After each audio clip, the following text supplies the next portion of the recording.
آئیے واحد جمع کی کہانی سنتے ہیں۔ یہ ہیرا ہے۔ ہیرا اسکول جانے کے لیے تیار ہو رہی تھی۔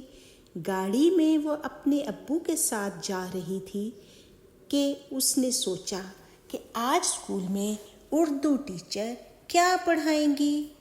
اردو ٹیچر جب کلاس میں آئیں تو انہوں نے کہا آج ہم سرگرمی کریں گے۔ بچے خوش ہو گئے۔ ٹیچر نے کہا میرے ہاتھ میں کیا ہے؟ بچوں نے کہا ایک چاک۔ تو ٹیچر نے کہا ایک کو واحد کہتے ہیں۔ سب کو سمجھ میں آ گیا۔ تو ٹیچر نے کہا کلاس میں واحد چیزیں جو ہیں ان کے نام لیجئے۔ بچوں نے بتایا کہ ان کی کلاس میں واحد کیا تھا۔ تو اس کے بعد ٹیچر نے کہا آپ کے بستے میں جو بھی واحد چیز ہے وہ دکھائیں۔ بچوں نے وہ دکھائی۔ پھر ٹیچر نے کہا اب یہ میرے ہاتھ میں کیا ہے؟ بچوں نے کہا بہت سے پین ہیں۔ ٹیچر نے کہا اسے جمع کہتے ہیں۔ بچے بہت خوش ہوئے۔